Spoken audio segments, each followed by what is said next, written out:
શું નવા મ્યુટેશન એટલે કે પરિવર્તન અને પ્રકાર સામે પણ હાલની રસી અસરકારક છે?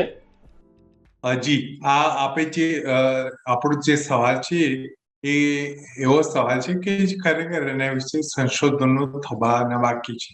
પણ અત્યારે જે જાણકાર છે એ પ્રમાણે નવા વેરિયન્ટ આવશે તો પણ આ રોગ પ્રતિકારક શક્તિ આપણી કામ કરશે. જેમ મેં પહેલા પણ કીધું, કદાચ 6% કામ ના કરે તો 90% કામ કરશે, એટલે કે તમને ગંભીર રોગથી તો ચોક્કસ બચાવશે.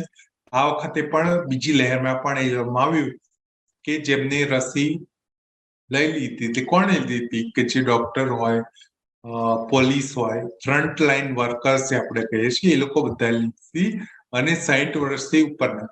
તો એ લોકોમાં આ વખતે કેસીસ ઓટોમેટિકલી ઓછા જોવા મળ્યા હતા, જો ઘણા ઓછા જોવા મળ્યા હતા. અને જે લોકોને કોરોના થયો એ લોકોને પણ બીજી લહેર વખતે ગંભીરતા ખૂબ જ ઓછી હતી ને એમને કદાચ દાખલ કરવાની જરૂર પણ ઓછી પડી હતી, અથવા દાખલ કરવાની જરૂર પડી હોય તો પણ ગંભીર લક્ષણો ઓછા આવે છે. એટલે રસી કામ કરે છે. આ રસી જો બીજા લહેરમાં પણ કામ કર્યું હોય, આગલા વેરિયન્ટમાં પણ કામ કરશે. પણ એવું કહી શકાય કે ચોક્કસ કે વેરિયન્ટ ઉપર આધાર રાખે, એટલે કે શું એમાં ફેરફાર થાય છે વાયરસમાં, એની પર ચોક્કસ આધાર રાખે. પણ આપણે એવી આશા રાખીએ કે સંશોધનોની માહિતી પ્રમાણે એટલા બધા ફેરફાર નથી થવાના કે રસી બિલકુલ અસરકારક રહે નહીં. એટલા માટે રસી લેવી જોઈએ. ગમે તે વેરિયન્ટ આવશે, રસી આપણું રક્ષણ કરશે.